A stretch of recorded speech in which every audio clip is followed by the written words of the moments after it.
Good morning, everyone, and good evening and good afternoon to wherever you're located. Thank you very much for joining us today for the seventh Gurukul iteration for Indus-X, the effort co-hosted by Defense Innovation Unit and IDEX in India. Today's topic will be strengthening effective collaborations, engaging with academia from India and the U.S. Before we get started, just some household items. We'd kindly request if you could keep your microphones off during the session and videos off, so the focus can be on the great discussion that's forthcoming with the speakers and the moderator. And there will be a Q&A session at the latter end, so we appreciate it if you can hold off on questions until that discussion. But I'm sure you'll find this conversation very interesting, and I'll hand it over to Chitra for further commentary. Thank you. Thank you so much, Saplarshi. Good evening and good morning to everyone. I, Chitra Khatri, Program Executive at IDEX DIO. It's my pleasure to welcome you all to the 7th Gurukul session. As Saptarshi has already mentioned, today's topic is going to be strengthening effective collaborations, engaging with academia from India and US. So Gurukul, the educational series under Indus-X, actually draws an inspiration from the ancient Indian tradition of fostering education. True to the essence of a Gurukul, this series emphasizes experiential learning and meaningful discussions with the visionaries from India and US. The semi-formal session aim to create a vibrant exchange of ideas and insights, engaging startups, students, and innovators alike. Today, we are honored to host a panel of four distinguished experts representing Niti Aayog, Penn State University, IIT Kanpur, and University of Texas. Together, we will delve into bridging the gap between industry and academia, fostering impactful collaborations. Whereas Indus-X, which stands for India-US Defense Acceleration Ecosystem, is a strategic initiative designed to strengthen defense innovation and cooperation between India and US. It aims to accelerate joint research development and production of advanced defense technologies by fostering collaboration among governments, industry, startups, and academic institutions.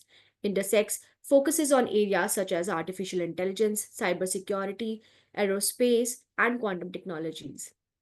So without further ado, let's begin our today's session. It's my pleasure to introduce our moderator, Mr. Abhishek Jain, who is the co-founder of Zeus Numerics. He has a master's degree in technology from Indian Institute of Technology, Bombay, with aerodynamics as a specialization. Since inception of Zeus Numerics, Abhishek has been associated with many technical and managerial roles. He he is a Semilac certified engineer for design of propeller fans, technical documentation, and aerodynamics. Over to you, Abhishek.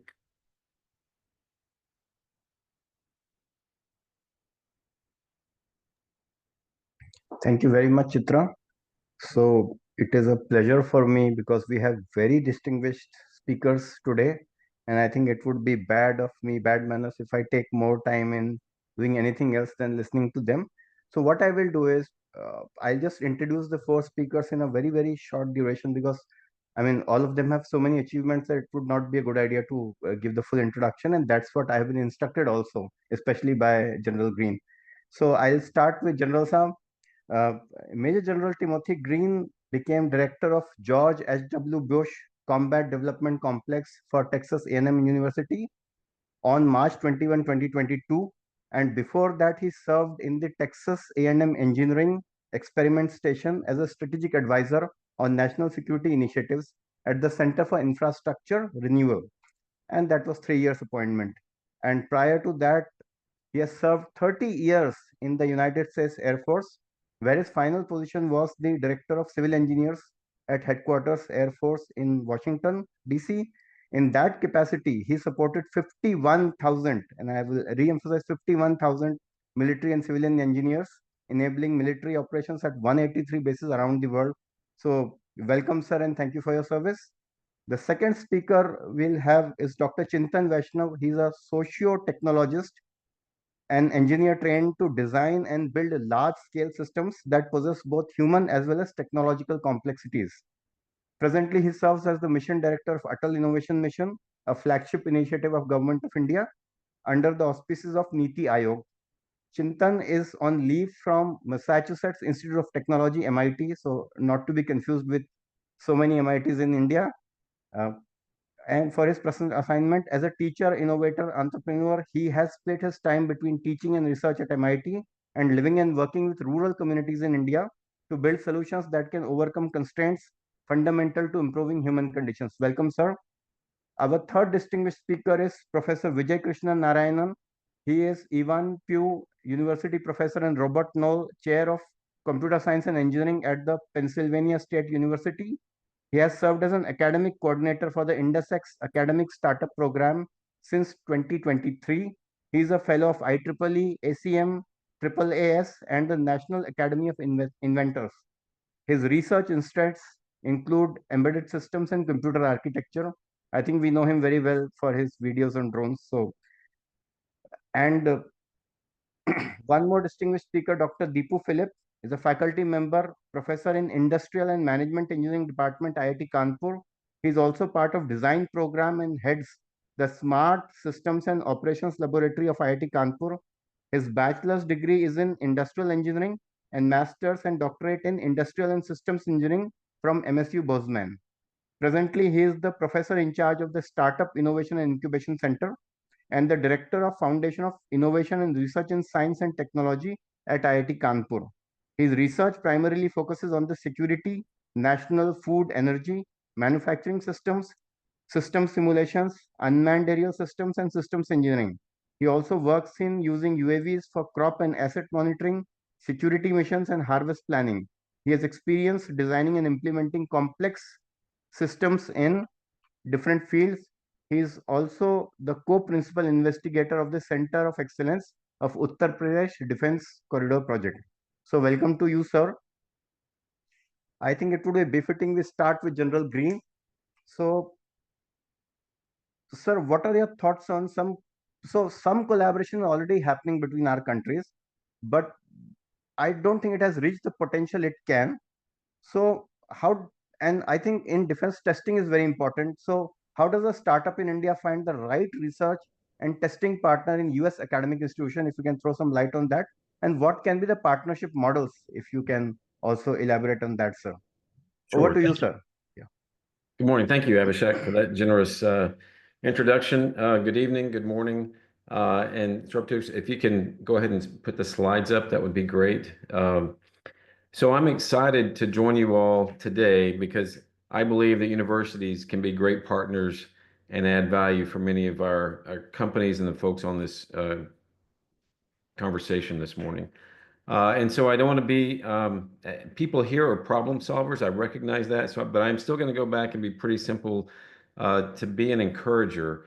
And I'm going to tell a story this morning. So if you go to the next slide, how do you partner with a large university? It's what you've done all your life in solving the problems that you do. This is nothing new. Use a guide to help you find a path. You're going to talk to a couple of us this morning. We know our institutions. We've got relationships across our country with other institutions, and we hope to make our big institutions feel small to you through a series of questions. And so you have to be comfortable doing that. And then importantly, you have to share with us what you need. And telling us that you're working in computer networks or you're working in UASs or something like that, that's good. But what we really need is your biggest problem. I specifically need to do this in this time frame. And that allows us to go look for partners. We then begin serving as a matchmaker. I can tell you, do I have a facility or a testing facility or a research facility that's available in the time frame that you need it? That's a pretty easy question. But then I also need to find faculty and research engineers who operate with some independence, and they have the ability to say yes or no. So I'm looking for shared interest and available time. Those are what we can do for you across the university. And it doesn't have to be myself as a guide, but that's what you need as a partner so you can go from big to small. If you'll go to the next slide. So I'm gonna walk you through big to small, and then a big university, and then all the way down to proposal partners. So if you'll go to the next slide. So Texas A&M University system, where I work at the system, it's huge, right? $1 billion in annual research expenditures. Most of that is at the flagship university in College Station. We have 28,600 faculty and staff across the enterprise. So how do you find where you need to go? And that's what I say. We're going to drill down into that. And where I work in particular, we don't just support 11 universities. We also support 8 state agencies. And what that means for us is these are state organizations that are responsible to the state to support the population, the economic development business here in the state, primarily centered around agriculture, engineering, and emergency management. And I'll show you that becomes important in a little bit. Next slide. And so what I'm going to show you is a few slides that I did in a briefing with some folks who were participating in Indus-X that led to some relationships that we have today. And this first slide just talks about our mission. So we're a traditional research, development, test, and experimentation evaluation organization focused on national security technologies and capabilities. Next slide. And so one of our branches, so one of the pieces of our organization is called the Innovation Proving Ground.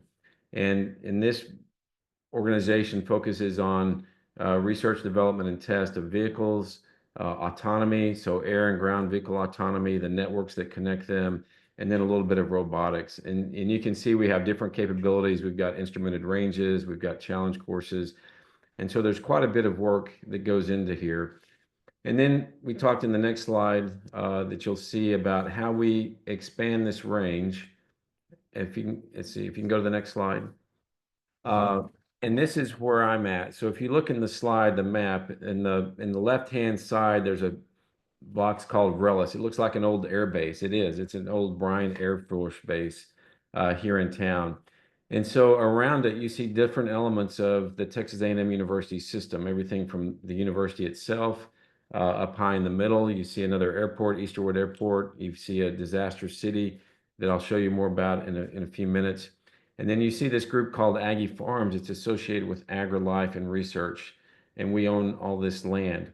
And so now when you think about a UAS, you see we've got a federal aviation approved UAS corridor that we can fly beyond visual line of sight out in a 10-mile window over the farms that we own.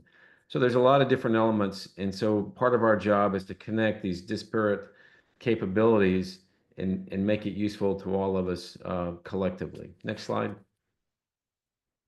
And so I had a question. So I think this is in the question. Can you go one more slide? I think it may have it a little bit out of order here. So after our go back. So we got a question after that briefing, which was a lot longer. Hey, I need space to build an outdoor network and testing. Can you help? And we said yes. And if you can go to the previous slide, sorry, I've got this out of order here. If you can go to the previous slide here, this is perfect. We've got a next generation research test bed for cellular networks. So it's a 5G network. You can see the different elements of it. We've got everything from Silvus radios, C-band millimeter waves. We've got towers, and that's that air base that we showed you on the left-hand side. So I knew I had an air base, we had an outdoor network, but I needed to find an individual. So if you'll go to the next 2 slides, I reached out and called one more slide, Mr. Michael Fox. He's a former network executive. He's here. He runs our iTech. If you'll go one more slide. And what Michael does with his organization is exactly what our partner needed. They perform and support applied research and basic research of wireless next-gen communication systems.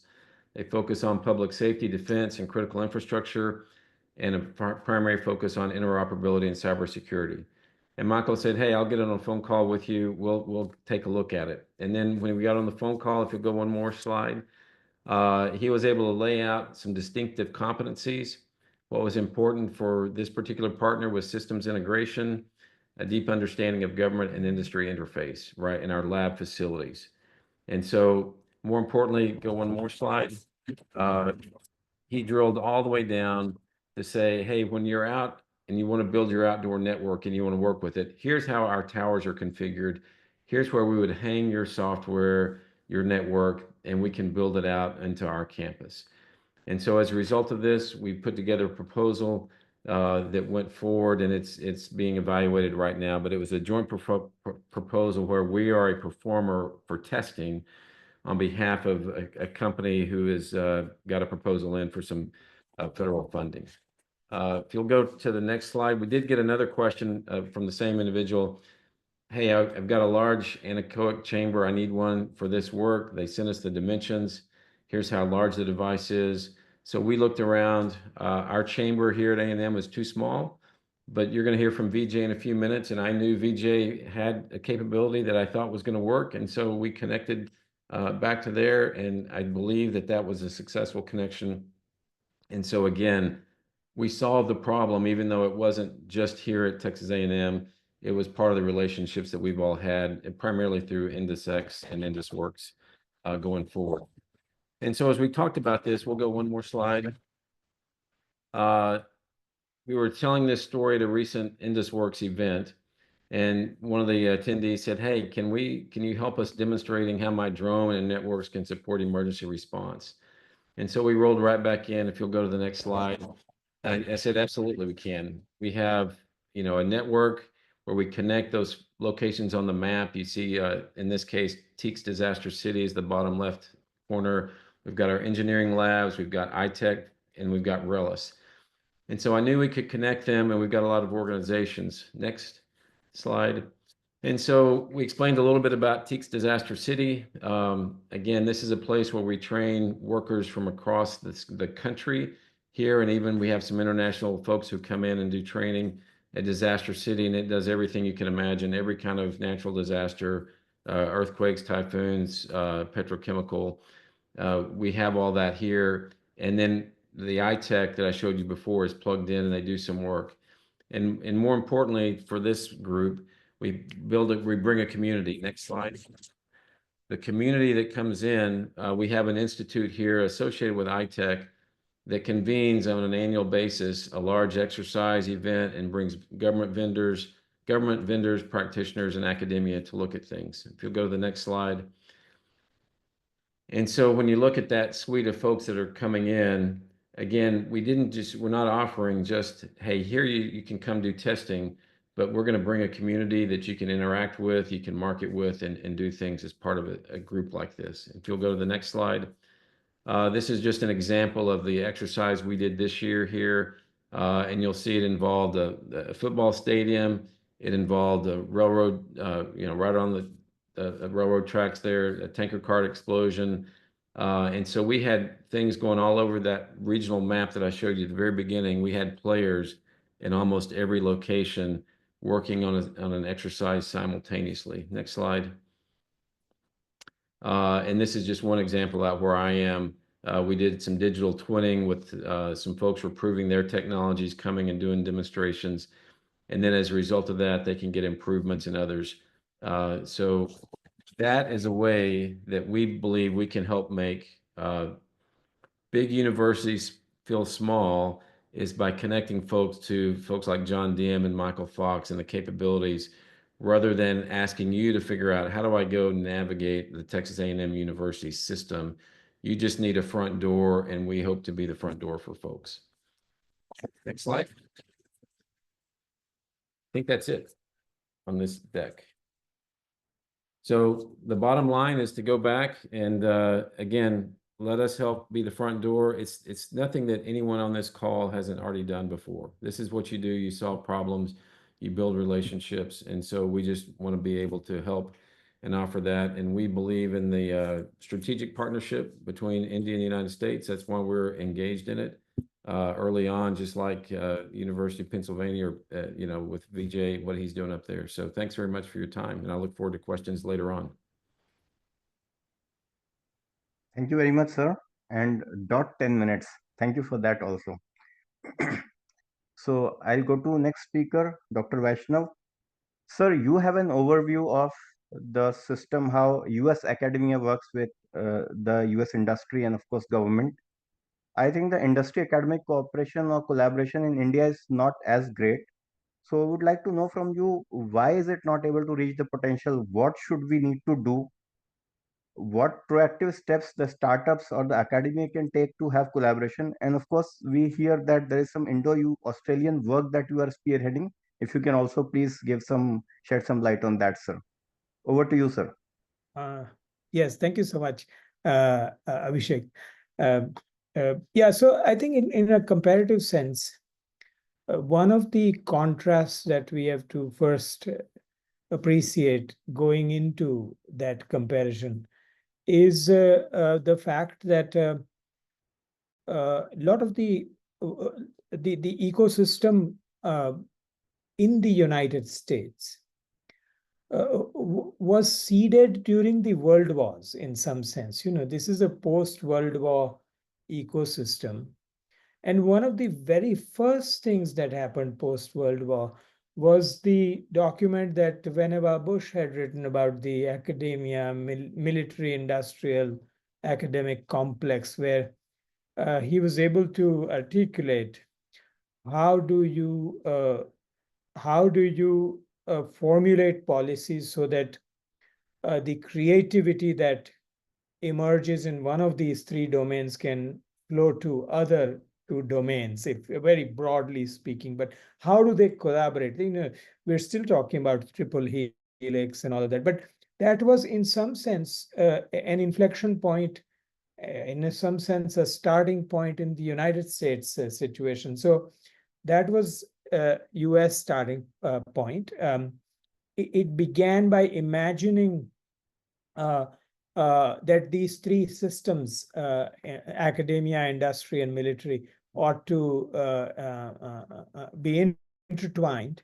You saw a beautiful example of it just now in what Tim described, where in a university, somebody can tell a startup or an industry that, come with me, I will take you along and show you the various pieces and try to understand your need and make various connections. This is something that does not happen in most Indian universities. To find a Tim in Indian university is not easy, and some of them are further along. I'm not trying to take away from places like IIT Bombay or Madras, and Mumbai, Chennai, etc. So, but I think we are definitely at a nascent stage.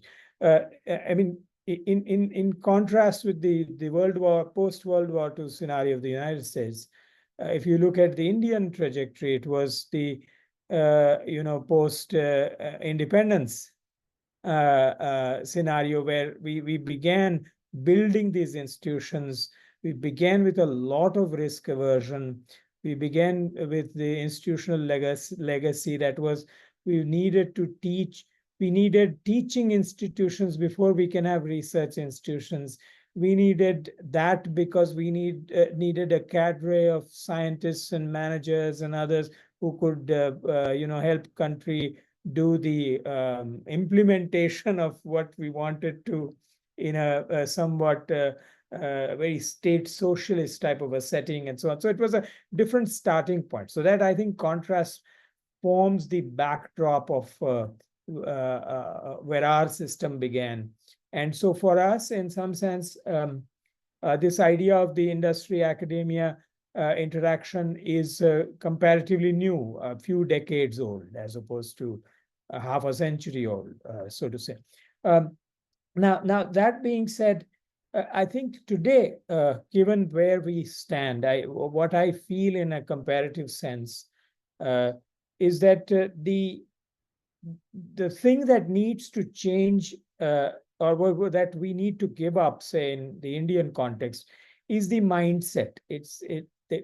And this may sound like, why am I talking about a soft variable? But I think to start with, but I think it is really that our academia has to believe that they can have a productive relationship with the industry and vice versa. For instance, I would want an average academic to trust that an average business person does have interest in their work, and it is possible to find, if not all, a subset of business people who value rigor and who are not in it just for money. So that I think that construct an average academic has to overcome. Similarly, an average business person has to overcome a construct that academics only do theoretical work. You do find a subset of academics who are doing work of great practical relevance and something that will bring them business and so on. So these, I think, cultural issues is, I feel, the first layer of issues that we will have to keep chipping away at. Once that happens, then you do get into a zone where you find academia that's proactive. So that is not imagining that if industry needs me, they'll come to me. They are actually seeking connections, and anything productive beyond that is only a function of the relationship. So I imagine there are two types of relationships here. There's a lot of things academia and industry can do in the current setting in India. Again, learning from the United States, which is a very organic kind of a connection, which is, if you make your courses much more applied and start working with industry, that's very low barrier way of interacting with industry. Similarly, there are some beginning to be some interesting models where there is this applied 4-year PhD that, for instance, BITS Pilani has just started, where the industry gives a problem. This may even be an industry person coming and doing their PhD and then going back to industry and taking that knowledge and so on. So these models are beginning to emerge. These are essentially using existing modalities, organic modalities of academia and industry to just do something. Now, if you want to do something higher, which is much more strategic and thematic and so on, where, for instance, in IDEX, we're doing that kind of work where you begin to see a large gap and you say, well, I'll have to defense PSUs as it is will not have bandwidth to do all of that work on their own, because it requires a lot of thinking and exploration and all that. An academic place has to be seeded with some large programs. I think those there are modalities for, but I think the major constraint there that we have to work through, where our ecosystem is still quite nascent, is one where which is about the IP sharing. There's tremendous amount of heterogeneity as to how industry and academia will work together, who owns what, how will it be transferred, and so on. When something is already done in a lab and the industrial relations person gets engaged and some consulting happens on the basis of it, all that is worked out. But when you do something new, that's where the whole IP sharing idea is still nascent. Let me go to the final thing which you mentioned, the India-Australia.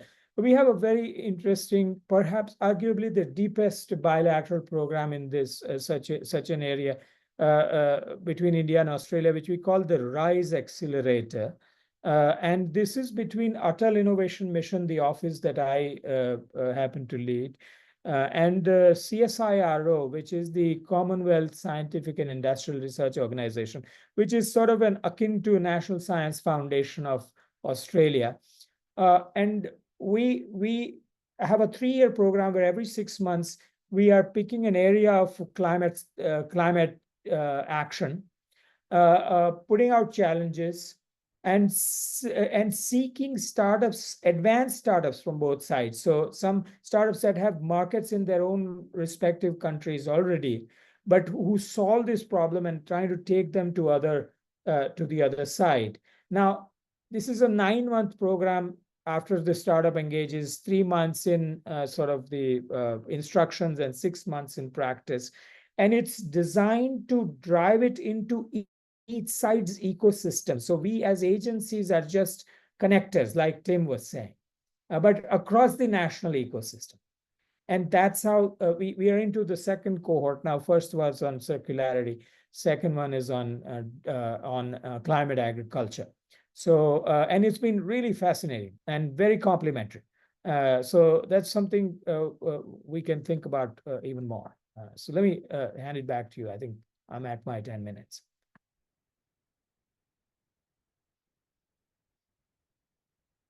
And if we lost you, then I'll keep speaking.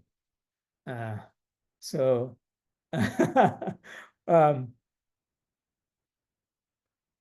I see. Well, looks like we did lose Abhishek. So I think I have to say that we'll keep people entertained, but I imagine many of you are kind of startups thinking about going to the other side. Is that right? That's somebody can give me a thumbs up. So Abhishek is back in there the you room. go. Abhishek is Yeah. back. Okay, welcome, Abhishek. I just got done with my, yes, there you go. I'm sorry, I So just for 1 minute no worries. something bad. Back to you. I just got done. Yeah. Thank you very much. Thank you very much. I would go on to the next speaker, Professor Vijay. I think first I would request if you can add something to General Green's presentation, because I think you have better facilities as per him, and also any specific facilities that you would like to mention. So this is a rejoinder to what has been said earlier. But the main question to you would be, what kind of best practices we can adopt to enable startups growth and technology transfer from the US to India or vice versa, or howsoever you feel fit to answer this, please. Over to you, Professor. Thank you very much. And I just want to clarify what Tim said. So Tim and I are part of the entire ecosystem. So when we talk about we have greater facilities, because I represent and coordinate across all the universities. So Tim essentially just mentioned, I'm going to be talking about the greater ecosystem, not necessarily about a specific facility. So I think Texas A&M and Penn State are both great universities, but the strength really happens when we start working together. And that's the message that I really want to resonate today. The Indus-X program, the Gurukul series, every effort that we are doing is a partnership. So I think every individual participating in this needs to have a vision on what you would like to contribute to the system. It's not about what is the system going to give to me, right? So if the question really flips and figure out how can we contribute to a strong India US defense acceleration system, and then figure out how you fit in it, and really figure out what do you need to be able to contribute most effectively. I think that is the key. And I would like to emphasize this is a public private partnership, which means we all need to invest. It's not necessarily a typical model that academics are used to working either in India or the US. You are not necessarily looking back and looking at, hey, there is a request for proposal, let's respond to it, or even otherwise, let's actually go back and draft a request for proposal to be funded. It needs a little more organic interactions, interest in actually finding out what exists, where would we actually be able to contribute, right? So I think that is really the key part. And I would like to emphasize some of the folks who are organizing this Gurukul series, both Ensign and IDEX. They are a great first step for any company or academic institution to reach out to, right? But beyond that, you also need to go back and think, hey, what are agencies, defense agencies within your own country? Because there are multiple programs that are going in that actually fund programs that are collaborative across. So I'll just take a few examples. So if you think of the Office of Naval Research Global, it actually funds researchers in India working in coordination with faculty. And there is one such project at Penn State, Indian Institute of Science, that I'm aware of, and there are many such programs. So once we understand where the collaboration is essential, then I think their windows and doors would open. But I think the critical thing is to really make the case, why would you need the collaboration? It's just not because you go to a Penn State or a Texas A&M or MIT because you want to kind of append a name within a foreign university. It needs to make sense. What is the facility? So for example, I think the partnership that we have developed with multiple universities, Purdue, Georgia Tech, Texas A&M. So when people approach me, uh, I need a facility. I'm looking at a UAV recovery zone. It would be no-brainer for me once I'm aware that the disaster city at Texas A&M is a wonderful place to carry out that particular research, right? So, or if you need something to do with semiconductor facilities, then I would probably point you to the Purdue Nano Fab. So the whole notion is to try and at least get a sense what you need, how to really get that resource. And there are a few steps in which these work.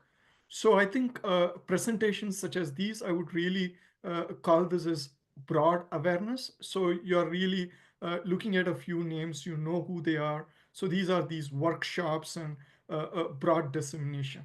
But I think for every entrepreneur on this call or every other academic group that's really interested in making these conversations and collaborations deeper, please follow up with an email, go back, make a phone call to one of these attendees. And one of the things that I do, for example, I'm just sharing this, I go back and actually clip all the participants' names, and I've been kind of searching who you are, but maybe Chitra can go back and even tell you who are all were in this call, maybe some contact based on your interest in engaging.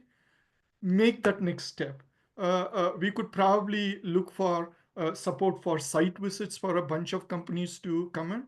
And beyond that, it really needs to be how do specific goals align? And for that perspective, I'll basically come back and talk about a few companies that have been engaged with the US India ecosystem. Astronomy, for example, was looking for anechoic chambers to do some tests, and Tim and Texas A&M was essentially the first partner that they reached out. And just again, the way synergies work, the Neha, who runs Astronomy's technical lead, graduated from Texas A&M. So some of these connections already exist. And then when she went and searched the capabilities of that anechoic chamber, there was slight modifications that were necessary. Then the existing ecosystem, right, of people who want this ecosystem to flourish, like Tim, came back and said, can you try Penn State, right? So that is how things work.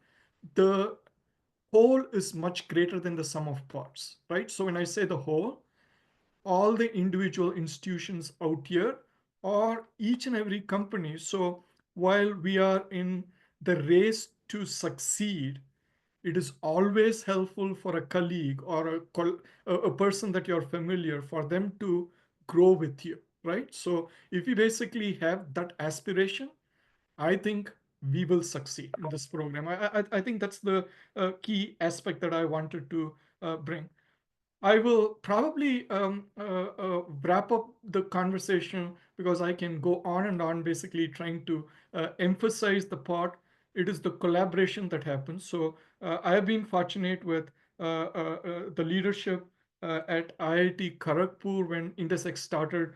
Professor Abhay Karinkar, who actually helped with some of these synergies. Professor Kamakoti at IIT Madras, who's actually helping rethink the notion that innovation and industry can really be influenced by academia.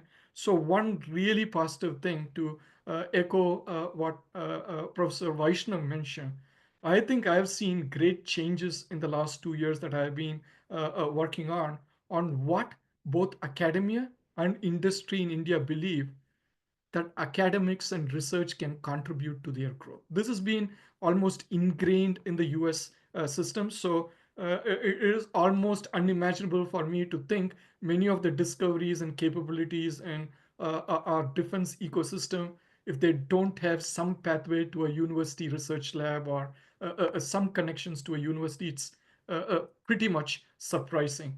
But that type of ecosystem, that sort of a belief needs to happen. Finally, universities, the key strength is not the facilities. It is not the names. It's not the reputation. It is your students, right? It is the future. You can essentially change the trajectory by making them believe, providing them the skills, providing them the examples from the US academic system and the recent centers of excellence, even in India, spotlight that much brighter than any other aspects that they are used to as cliche in the world.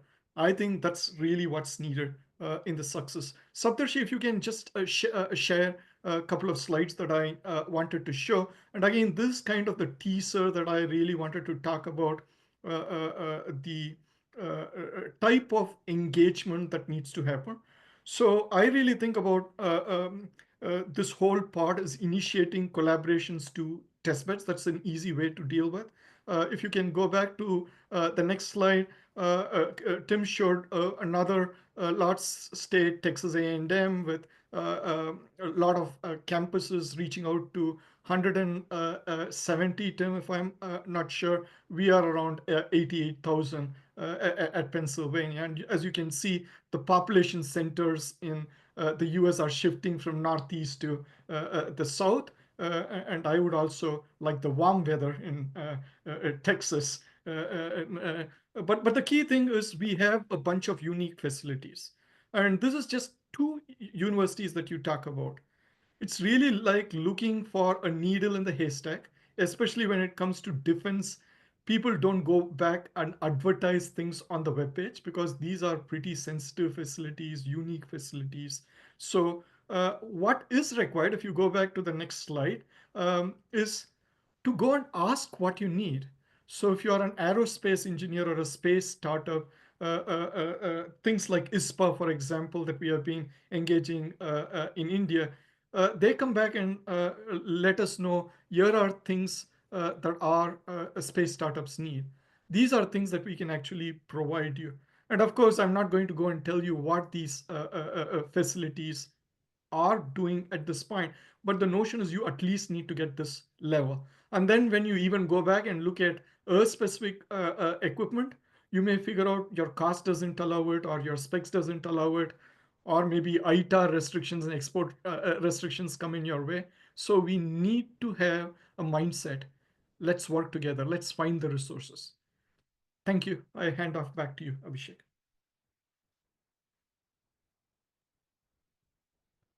Thank you very much, sir. We'll go to the next speaker, Professor Deepu Philip. So for him, my question is, what are the startups lacking in terms of the management capability, especially when it comes to leveraging the capability of academia in their work? And what can be done to promote the use of infrastructure so that, and how do we bridge the gap? So these are possibly three questions, sir. Over to you. Good evening and good morning to all of you guys. I hope you guys can hear me. Right? And is it, or am I audible? Yes, please. Okay, good.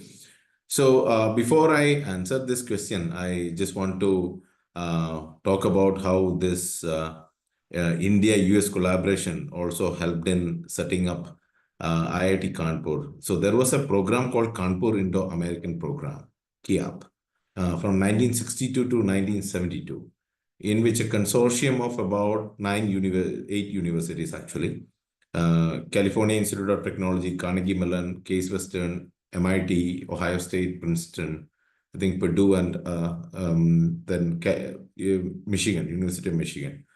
They joined together and they incubated IIT Kanpur. And IIT Kanpur actually came as part of this program, and then we still continue a lot of those traditions. So this collaboration maybe among academia might be very good, and or maybe we have good past stories to tell. But when it comes to startups, what I see within the startup ecosystem in US, when I did my master's and PhD and came back to India, is that the one of the major problem that the Indian startups, or the key differentiator, is the funding is one major problem. And the second major problem is also the availability and accessibility to test facilities. While many of the US universities have a lot of state-of-the-art facilities, the Indian university are still in the process of building, and a lot of those facilities which are with the DRDO might not be readily accessible with, or the defense labs are not directly accessible with the startups. Nevertheless, to answer Abhishek's question, the startups in India can really use Indian universities, specifically IITs and other similar institutes of national importance, to piggyback and get access to some of the difficult facilities or the facilities which are difficult to get an access. I'll give an example, like how Tim has mentioned that they have a range like 10 mile beyond where we can test beyond visual BVR flight range or communication ranges for UAVs. Something similar to do, IIT Kanpur, we also have a airstrip, 1 kilometer, almost 990 meters. And we can, within the campus area, test about 5 kilometers BVR flights. But that's pretty much it, the corridor that we have. So compared to the 10-mile thing that's available in TAMU, I don't think we may have that capability, but at least the initial proof of concept can be done within the existing infrastructure. And then maybe collaborate with the US university, or maybe IIT Kanpur and TAMU can get into as part of the Indus-X collaboration to help the startup to mature to that level and then maybe gain more confidence in their product. I'm just using that as an example, probably to demonstrate a specific use case. But the second part also, what I experienced when I was a student in the US was, if you want, the ecosystem really existed there to allow you to freely try ideas and also maybe learn from failures. The ecosystem is more recipient, that even if you tried and failed and you learned something out of it, that's good, because either it augmented your comprehension or your competence. So that's the way it was looked into. But many a times that may not be true within the Indian ecosystem, because many of the startups, they are on very shoestring budget, and they may not have a second chance or third chance to learn from that type of failures. So that the fear of failure and fear of failure, which will probably exhaust my limited funds, is also one thing that probably would kind of act as a barrier that probably would stop the creativity or the free flow of creativity in startups. This is what I have observed in slightly working with startups in India. They're like, I have a very limited budget. That is one aspect.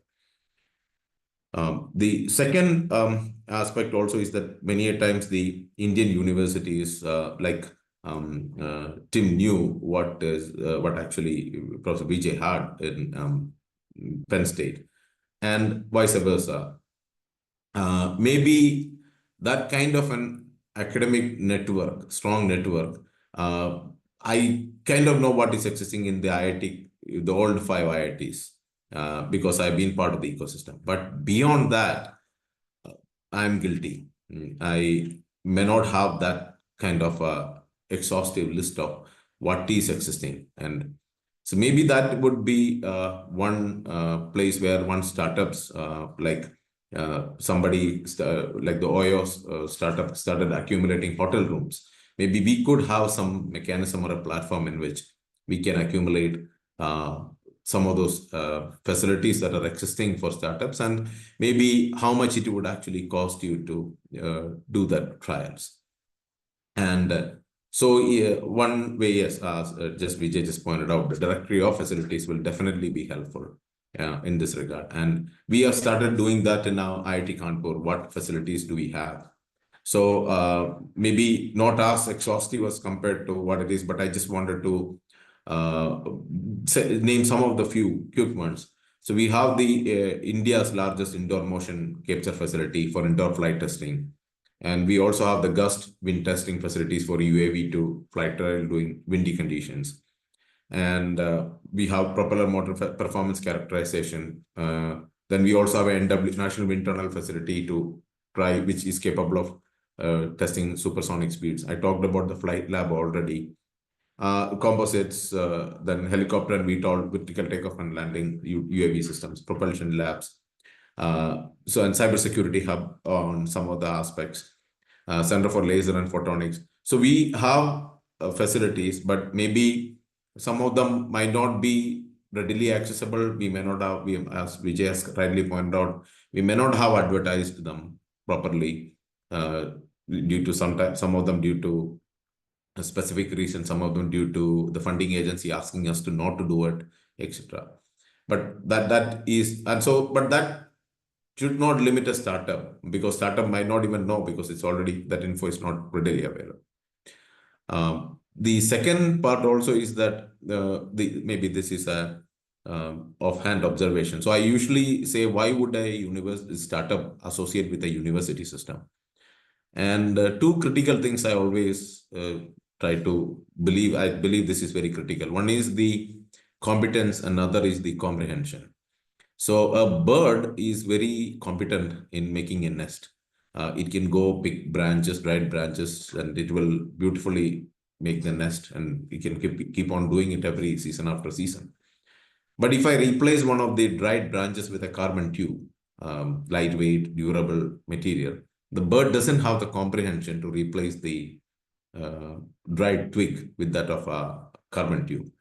Because that comprehension, usually the competence the university will build by exposing you to different use cases, and comprehension professors are available to do that. So by using both competence and comprehension, the product design and development cycle that many of the startups in India, which are already working on frugal budget or shoestring budget, and also fear of failure, and also so more restrictive environment, in my opinion, this would actually allow them to shorten and be more smart about it.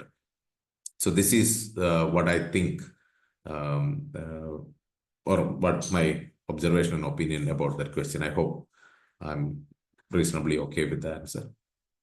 And I think I exhausted my 10 minutes. Is it correct? No, only 8 now, so you have 2 more.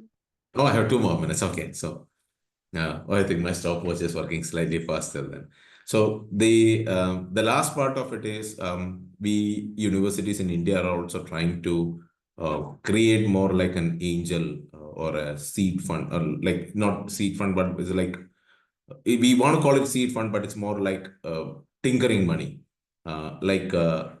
give give some amount of funding for people to try different ideas, not just one idea, and maybe one instantiation of the product, and also a couple of alternatives to it, so that they can have maybe a military version, a civil version, and maybe an intermediary version, something like that.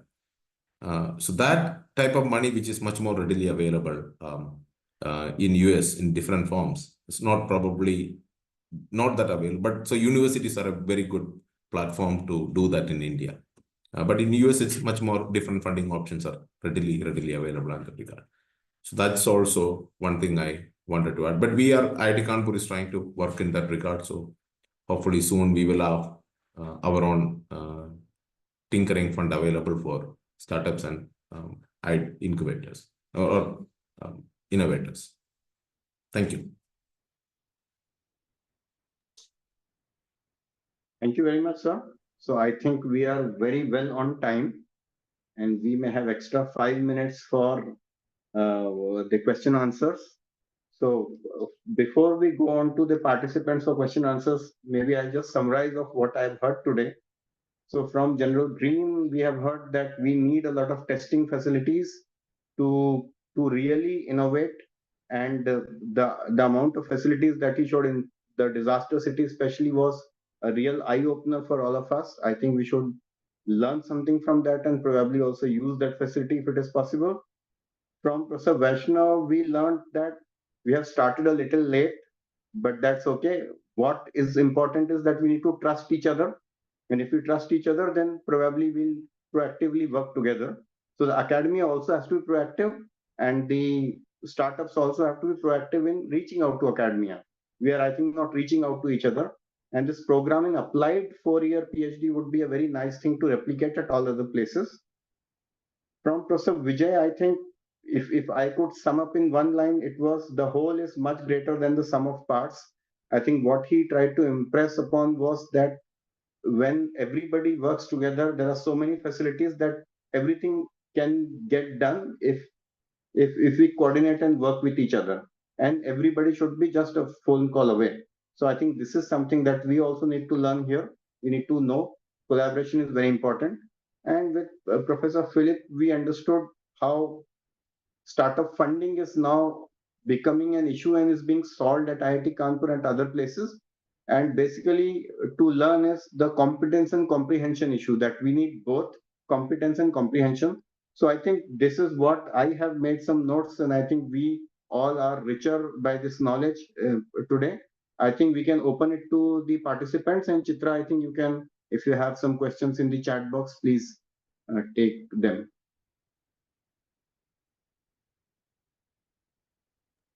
Yeah, I think so. We have one question from Mr. Rathor. You may please ask your question. You can unmute yourself and ask a question.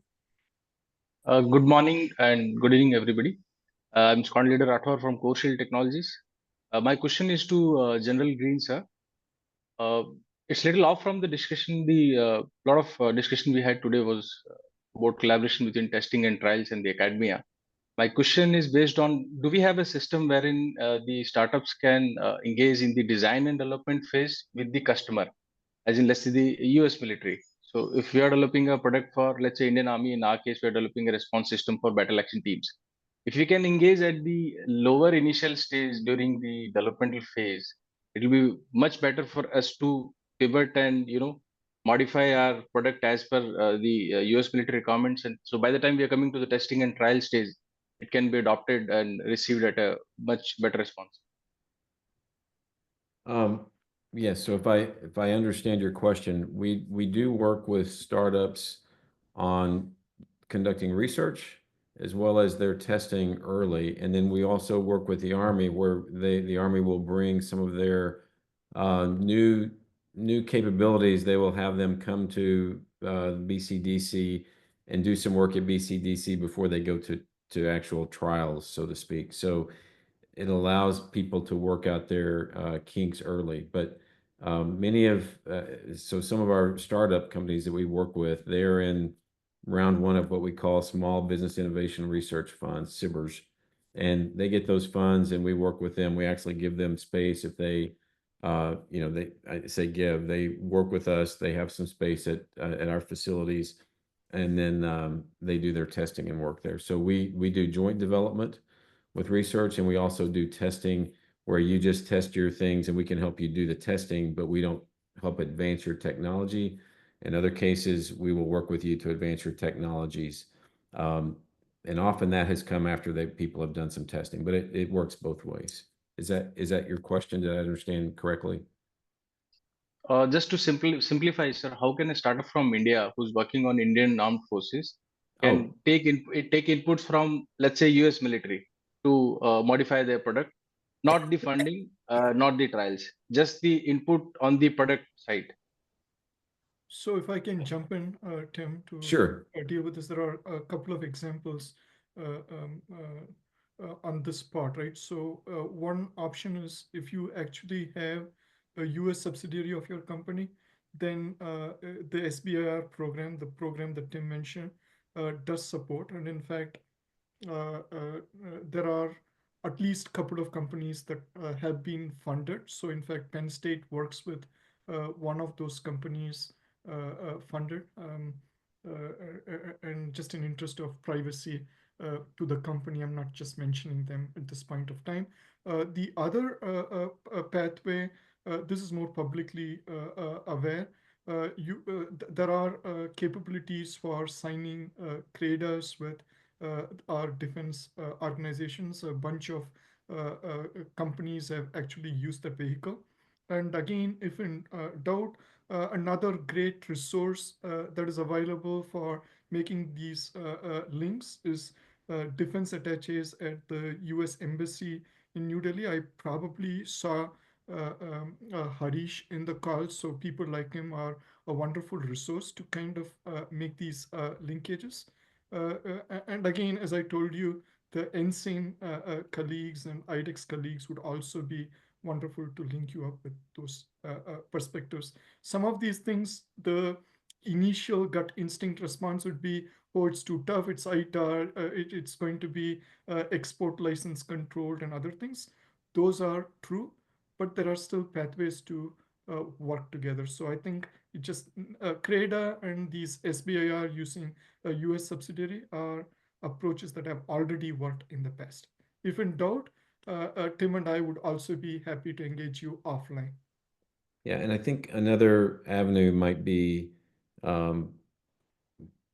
participating in some innovation opportunities where you have the military sponsoring the work. So, for example, Army Futures Command, if you were in the Army space, Army Futures Command hosts different events at times, and you could dial in potentially and understand and learn who their researchers and their sponsors are, and perhaps directly connect with a company in the United States that might be working on the same problem for a U.S. Problem or problem set. So you may be able to find some other partners by working directly with the services. And again, I do agree that going through your defense attaché can help, but you could also get on a mailing and distribution list. So we would all be looking to find ways to do that with you. Thank you so much, sir. For a comment in the chat, we are doing this project under IDEX only, sir, under Disk 11. Thank you so much for your response, sir. I'll follow it up on the mail with both you guys. Good day. One more question in the chat box is about the ITAR regulations. If somebody wishes to show the product or test the product in US, especially in the universities, how to deal with ITAR regulations?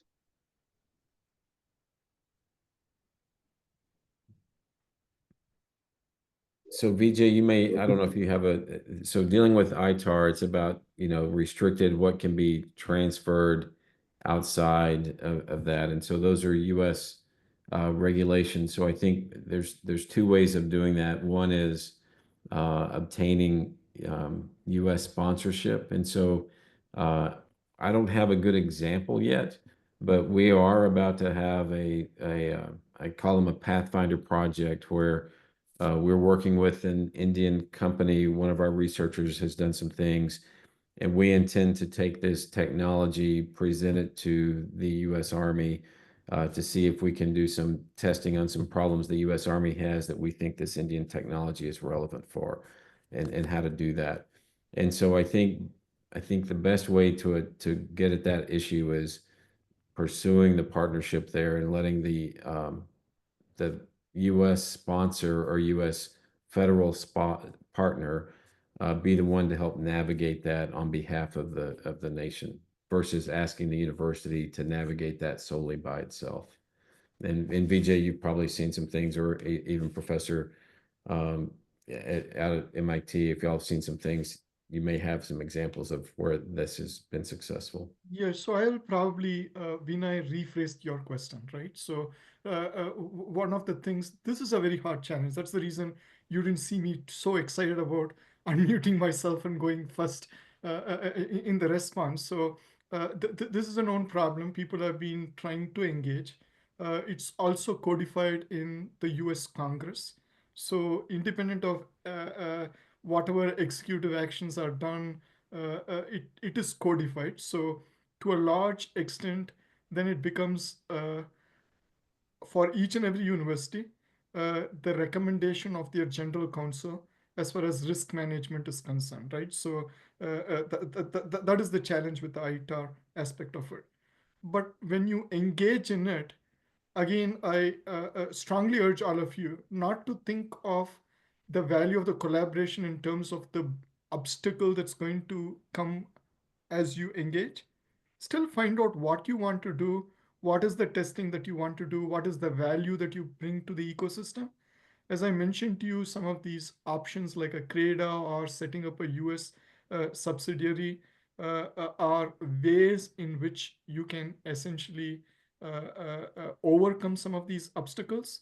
So do not let the ITAR to be your gating function to initiate those thoughts and engagements.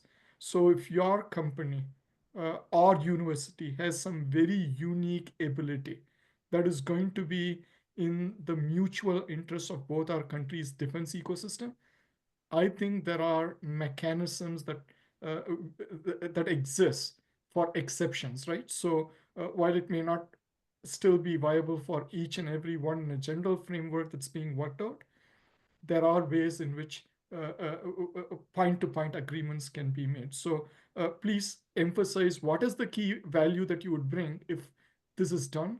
I think that's the way to lead in the conversations.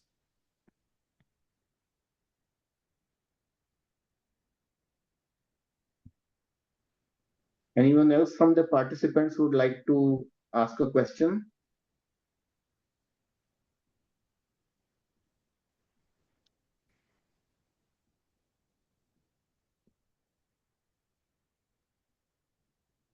Anybody else who wishes may just unmute themselves and then please ask the question. That's okay.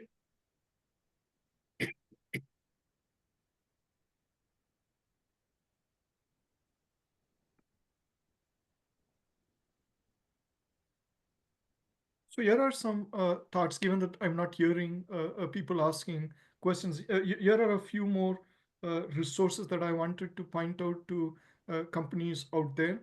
There are always programs from multiple agencies. For example, in my chat box, I actually talk about AI Engage collaborative between the Quad countries that is currently active, so people can think about it. There are programs in ONR, Office of Naval Research Global of the United States, that always invites collaboration ideas from the foundational research at Indian academia. There is also a lot of interest in private funding for showcasing some of the Indian startups. So Samir Lalwani at USIP is kind of engaged with some of these initiatives to showcase some of these companies to the US investors, not necessarily just from a money perspective, to make your companies and capabilities aware to a larger ecosystem. There are existing programs between DST in the Indian government and National Science Foundation that can also facilitate things like PhD postdoc exchanges. And that's another way to deepen your relationships. So, for example, even if you are a early startup, or if you have a employee or whoever is interested in going to study for 2 years to get a deeper knowledge, that may be another vehicle of existing mechanisms that you could leverage to get deep technical engagement. And all these things are easy ways in which you can work with existing ecosystems without really being gated by ITAR, or you don't see a specific funding. How am I going to do? So please leverage some of these existing conduits as many emerging things work. And again, I want to emphasize the fact this is an ecosystem. So I appreciate many of you joining the call today, but please don't stop there, right? So try and figure out, and if you were disappointed you didn't hear that there was a new $20 million opportunity didn't open up in this call, actually you are sitting with even greater opportunities if you engage, right? So you have the ability to create these calls to shape the spot. So I think that is another key difference that I find in the ecosystem between the high achievers and others who really follow. So and I think you have plentiful examples even in India, people who create programs as opposed to people who look to respond to RFP.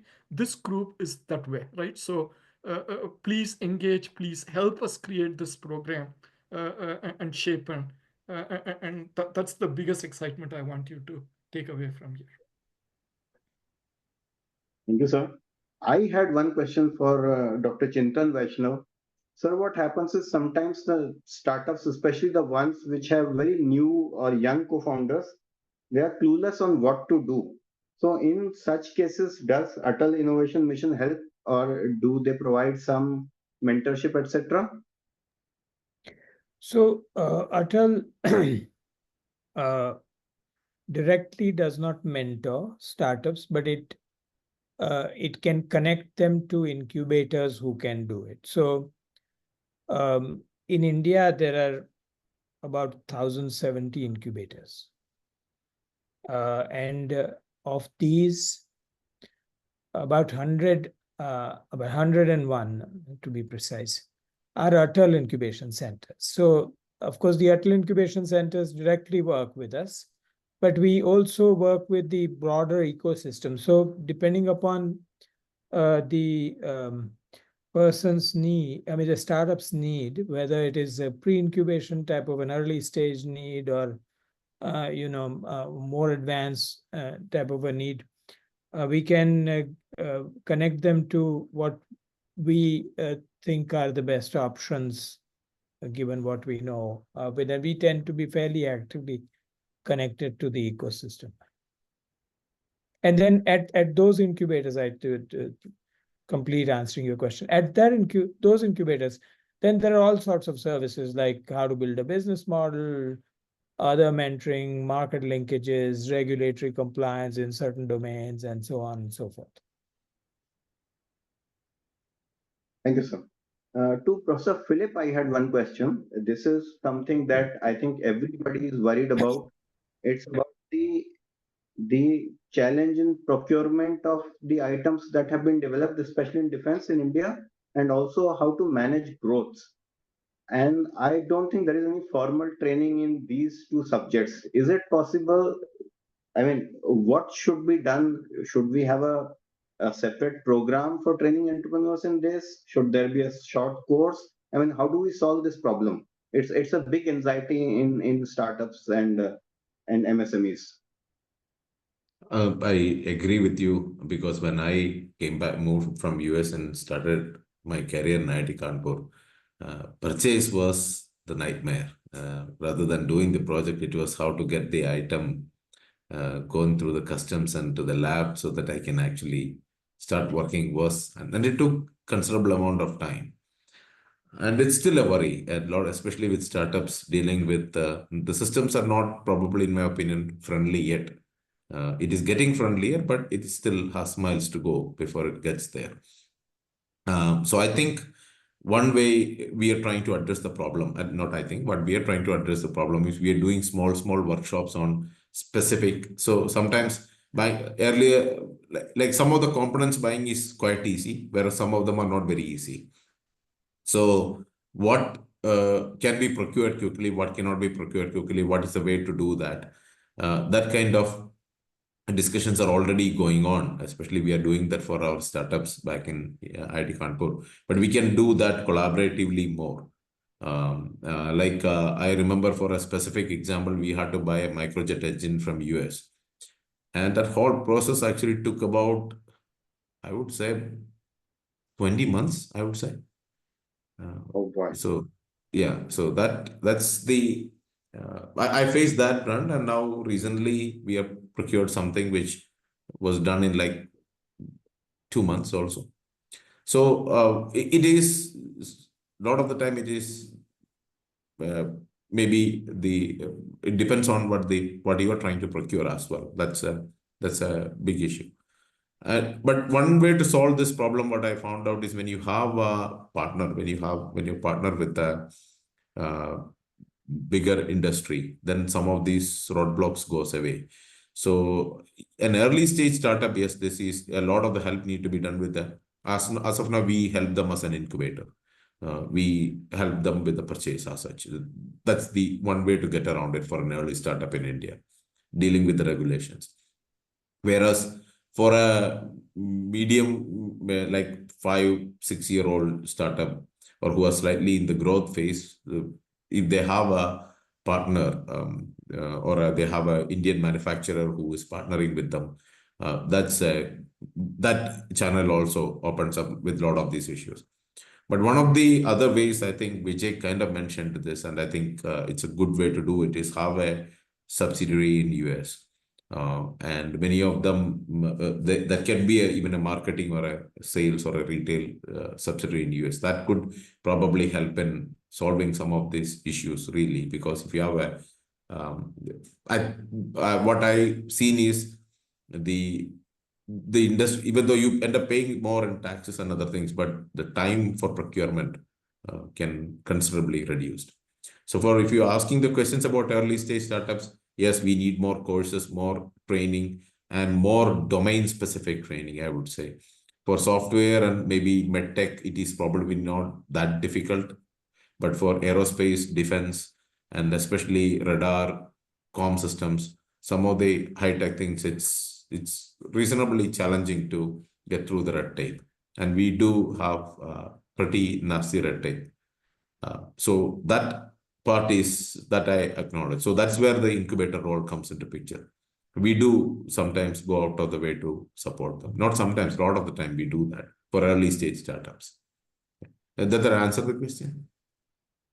That does, but it solves only IIT Kanpur problems. How do we solve all India problems? I mean, is there something? Because you have a lot of repository of knowledge. How can it be shared with others who are not as good, can't clear JE or GATE probably to reach to your place? And how do they get help? So that's one part of the question. Second, just an add-on to what I said, there are two more problems that because I sometimes meet many startups and they face one problem in how to manage finances.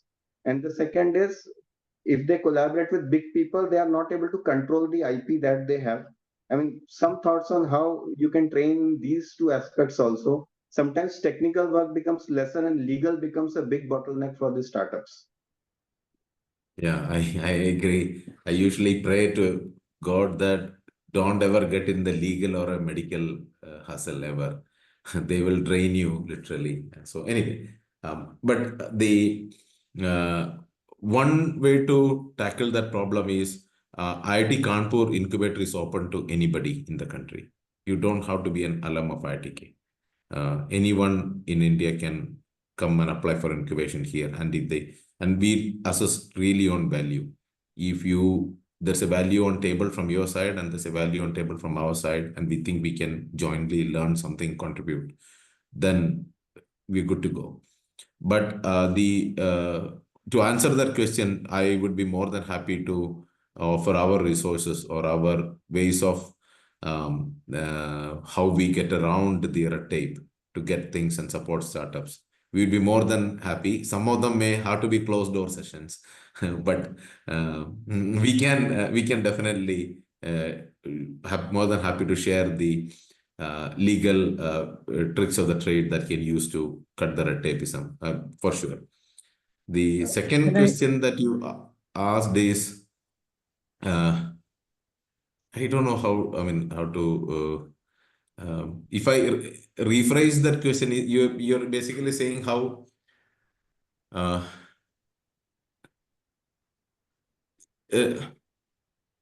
management of finances, for example. Yeah, so it's like what I'm trying to say is, if lot of our emphasis is on grants. I'm sorry to put it that way. Like the startups, the early stage, they look at something called grant. Where can I get the grant? Where can I get my next grant? How do I get my third grant? So it's government grants or seed grants is where the major focus is on. I mean, I'm not saying that grants is bad, but what I'm saying, that's the primary focus.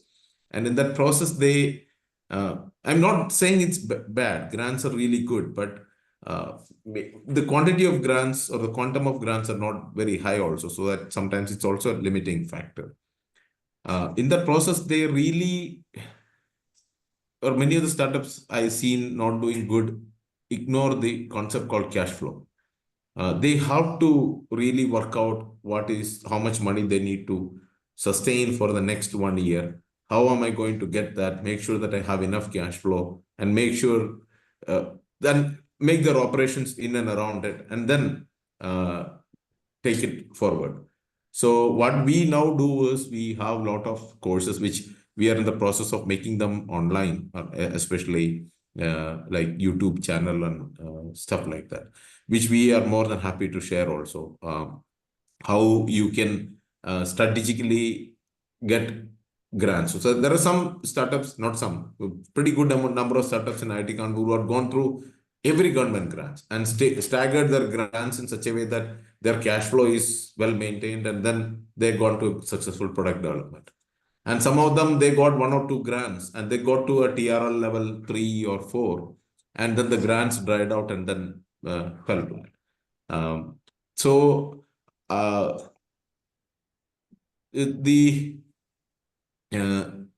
that's why the need of angel funds is definitely a big issue in India, but it's a big lacuna also as far as I'm concerned.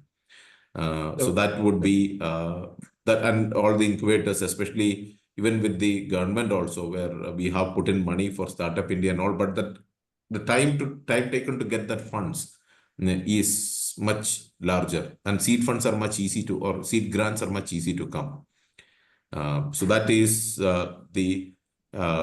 that is a short answer for that. But then I think we are more than happy to share all those resources with anybody who is interested in. We will be more than happy to put it on a common platform. No issues on that. Some of the stuff we would probably like to do in closed door session, because red tapeism circumventing is not, or it is also need to be, you have to be innovative about it. So what I and I understand would is just you have a secret sauce, you can only share it in the closed room.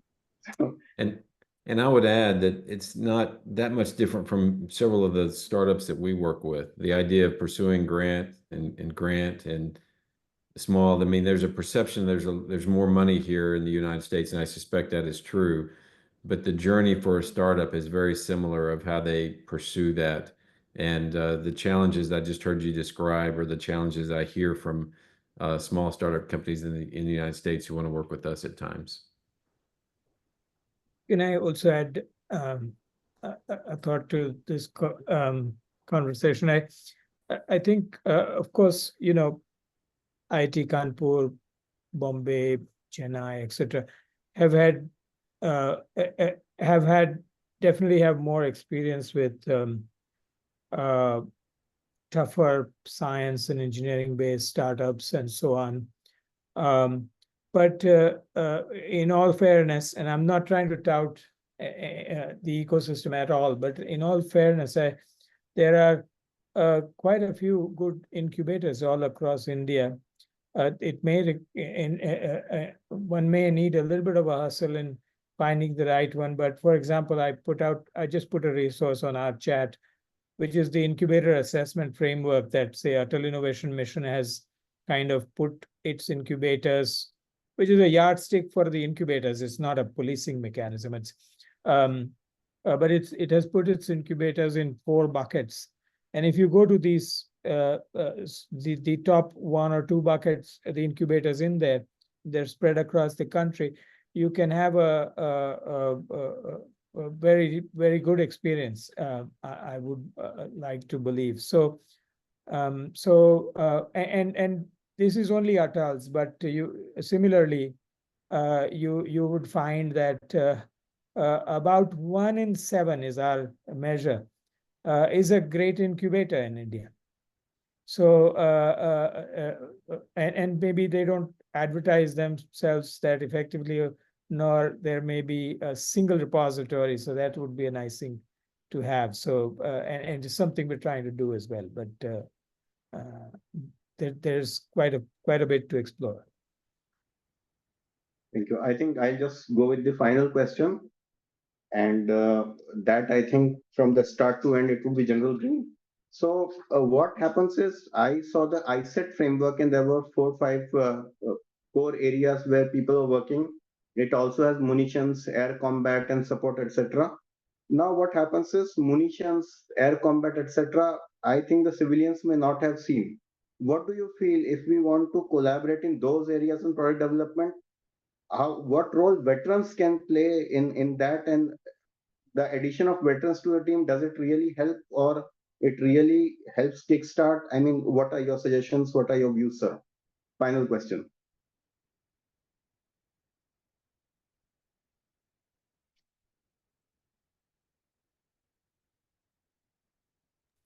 Sorry, I was muted. So munitions is a different area, so we would certainly want to connect you with folks who are in the detonation business and doing that. So for example, we've just built a large detonation tube at Texas A&M. It's associated with Dr. Oren, who's doing some work with that. So we do have several folks who are in that space. And so what I would do is reach out and again look at who is doing work. A lot of munitions work is actually done in national research labs and sometimes less in university or academic settings. So I would try to identify what munitions area you're wanting to do. Are you wanting to 3D print? What is it you're trying to do? Then I would look at do we have the ability to do that at A&M? Is it Dr. Oren? Is it some others who we could introduce you to?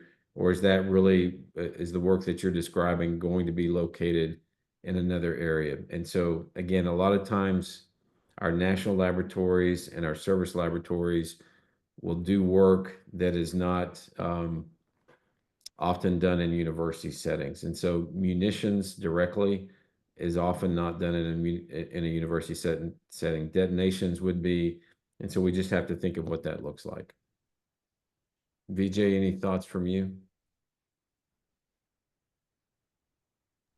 I think one of the ways in which some of these defense-related aspects work or through university-affiliated research centers of DoD that are at many places similar to Penn State Applied Research Labs or John Hopkins Applied Physics Labs or GTRI at Georgia Tech, one of the three largest ones. And there are efforts that are being made to engage the Indian ecosystem with how these UARCs work and how to create these relationships. Yeah, again, my best advice for people working on these is to really reach out and figure out. And some of these aspects are sensitive areas, so you are not going to find information readily available. And I think that's true for you as well. You're not going to necessarily advertise your capability or uniqueness out on the web. So that needs handcrafted relationships. So IDEX, Ensign are two great initial agencies that would be the best conduits for you. And from the academic side, Tim and I would be happy to make those connections as well. Thank you. I think I'll just now hand over the mic to Saptarshi for the closing. I think we are on time now. Or maybe Chitra. Yeah, no, thank you very much. And just for quick clarification, I realized I didn't introduce myself in the beginning. I'm Saptarshi. I'm with the Defense Innovation Unit's National Security Innovation Network, and we had merged last year. So when you hear the term Ensign, please consider it as a component of the Defense Innovation Unit. But that being said, this was a fantastic conversation. Thank you, all the speakers, and Abhishek for moderating the conversation. And Chitra, please let me know if you have anything to note prior to closing. But yeah, thank you very much, everyone. Yeah, thank you, Saptarshi. And I would also like to thank all the speakers for taking out time for this wonderful session and giving us the totally inspiring, as well as it was a good exchange of knowledge, as the Gurukul says, that it is an exchange of knowledge. And I totally think that we were able to justify that particular thing. And I request all the speakers, if we can come up with such kind of sessions in the future as well, with a larger number of audience for sure. And maybe because of the timing, we were not able to get much of the people right this time, but for sure, next time we'll be having a much larger audience. But it was a very fruitful session, and I would like to thank Dr. Chintan, Dr. Vijay sir, General Tim, and Dr. Philip for the wonderful session that we had today. Thank you so much, everyone, once again, for taking out time for our startups and innovators for tomorrow. Thank you. Thank you so much, everyone. Thank you. Thank you very much.